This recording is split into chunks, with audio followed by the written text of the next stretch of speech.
4, 3, 2, 1, go. Hey guys, Ranjan here, bringing all StarCraft commentary. This is going to be the winner's match of the MST Group 10, a game between hyvaa and JangBi on Heartbreak Ridge. We're going to have JangBi at the 9 o'clock position as the orange protoss. That means at 3 o'clock at the right, we're going to have the teal zerg hyvaa. So both these guys got through their groups. Two very, very short games. hyvaa just getting an absolute builder win, so an easy win for him to get into this winner's match. And I also got to favor him against JangBi here because JangBi's PvZ is not really the stuff of legends. His worst matchup by far. He's about 50% in that matchup. And he's been kind of fallen off. He's not really been playing up to his best, not really been playing up to that S-class level that we've known from him in the past. He has qualified to the round of 32 in the last 3 MSLs at least. He got into the finals, of the Club Day MSL, which 3 MSLs ago we ended up losing to Bisu. Now he's going to just put up a Forge Fast Expand. This is on Heartbreak Ridge, so that even gives him yet another disadvantage. hyvaa really has been a sort of revelation. He hasn't been doing that well in Star Leagues, but he's shown himself with Pro League that he can take games. He can be a semi-ace for Eastro. Eastro is kind of one of those guys. They have their lineup of 4 guys that are really solid, and pretty much all of them, 3 or 4 guys, and pretty much all of them can take an ace when needed. That's Up Magic, hyvaa, Sangho, and C really can be added to that group. See what I did there?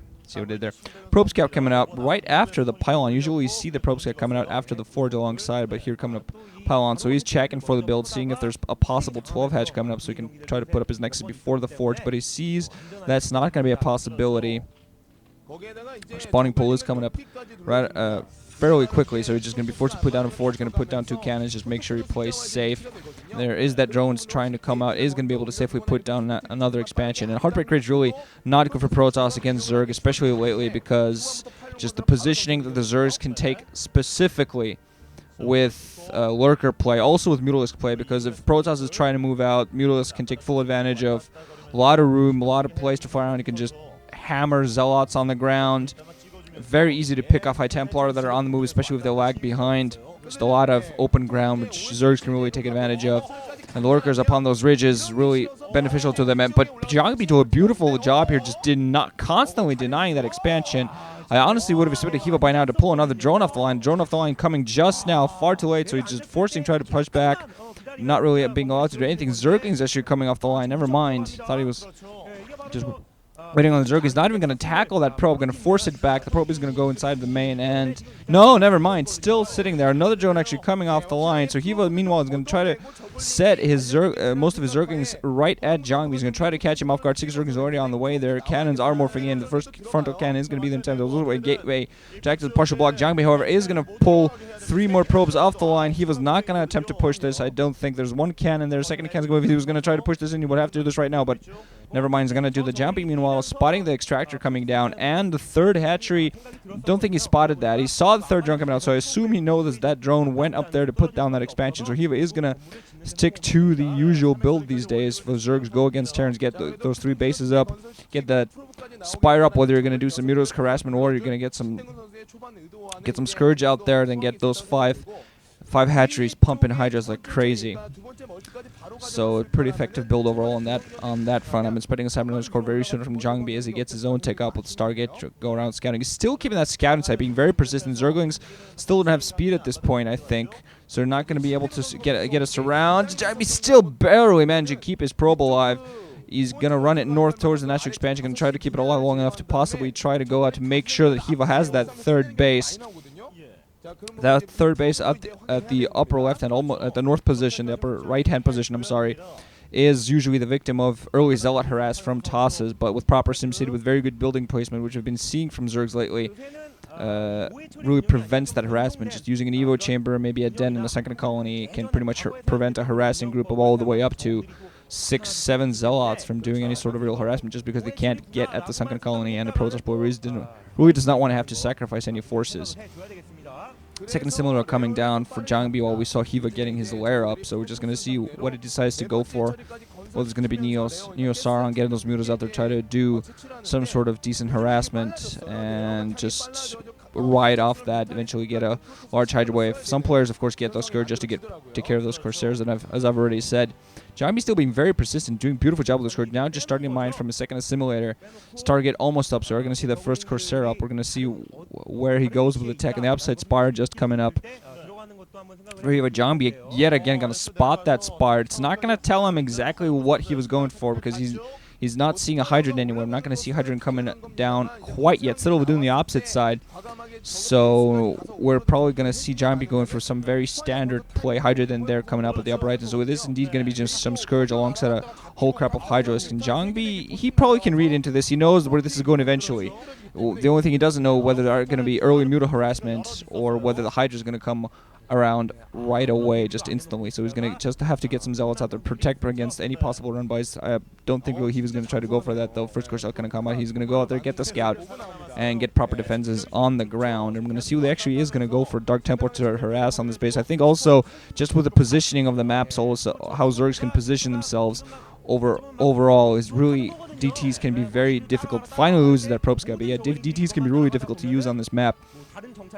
Although I gotta say that Hiva hasn't really blockaded himself 100%. He did put down one hatchery as natural expansion, so he's gonna more blockade his natural expansion rather than his main. Temple Archive's almost not ready for JangBi, so we're most likely gonna go for some Dark Templar to start off unless he decides to build a huge ground room. Not really seeing that happening from. He built that first Corsairs, getting the Scout, spotting the Hydrogen. We're gonna see whether he continues getting some more Corsairs out there and try to do some harassment. Now he's seen all the bases, so he's going to start off now by killing an Overlord, or not, just flying straight away. Really risky, actually, to try to kill Overlord side the main, because the Hydra's going to pop instantly, going to get some free shots. But as you see, that position at the upper right-hand position at the north flank, he was actually kind of weak, kind of open. There are the first Scourge out now for him. He's going to be able to comfortably tackle this Corsair, and JangBi is going to lose his Scout.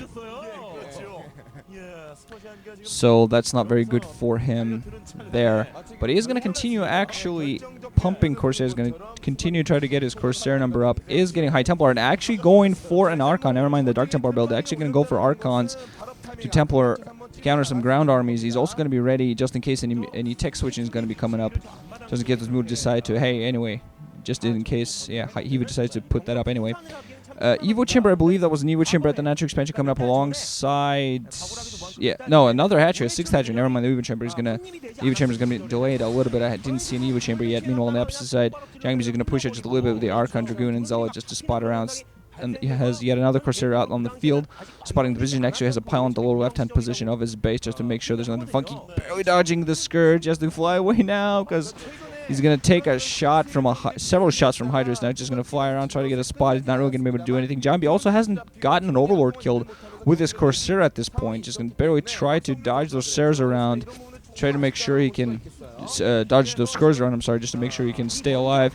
Taking even more pot shots from Hydra. So at this point, one single Scourge hit, and that's going to be it. And I think that's exactly what would happen. Actually, Hydra's going to circle in and get that. Oh, man, Surge is flying around. Meanwhile, Hiva actually going to go for a frontal attack. He has some Zergins, some Hydras. There are very few forces to defend. There are those two Archons, some Cannons, another Cannon Morphing, and Dragoons also there to help. We're going to see whether these Hydras actually manage to penetrate this or not. Those Archons are going to be able to at least find one Archon ready goes. Meanwhile, there's a counterattack coming in from JangBi. At least he thought of a counterattack, but as soon as he saw the Sunken Colony actually going to pull back, the Hydras at this point going to attack the Forge, which is putting weapons 1 on the way for JangBi. Not quite there, but Hiva has plenty of Hydralists. JangBi going to try to counterattack towards the natural expansion. He has 3 speed upgraded Zealots. At least he's going to try to do some counter harassment, goes straight for the main, which has no Sunken Colonies to defend, so at least try to get some economic damage. There is a High Templar that are most likely waiting for a storm. These Hydras not really penetrating because the build deployment has been very good by JangBi here, so he allows himself a very small choke. Meanwhile, doing some economic damage of himself, striking some of his drones down. 2 Zealots still left alive, one of them with 3 kills. And another, I believe, may have had also some kills before he lost the life, so he at least did some counter harassment. While he lost some force on the ground, no really economic harassment on himself, but meanwhile just adding in a lot of gateway. He's going to lose that gateway at his natural expansion, so he's going to make him a little bit more vulnerable. Just waiting for a storm from that High Templar, just waiting for the energy. Maybe even doesn't have it researched yet. I assume it's on the way. Adding in more cannons, he is going to lose his forge, so if he wants that cannon, he's going to add him now before he loses that. Also, not canceling the weapons on upgrade, going to wait until he does that. One storm goes off. Hiva does a beautiful job of dodging it, though, really reinforcing with as many Hydras as possible. Is going to take the forge down. Only going to take a few more shots, and JangBi did cancel the upgrade just before it happened. Just before finished, so I think he was very close to getting the upgrade, but instead, unfortunately, did not manage to. So he did, on the opposite side, just manage to add in a more gateway, so he's going to try to get a large ground army off this forces. Some mutas on the way now for Hiva, so he's apparently thinking of doing some switching. Just going to try to pick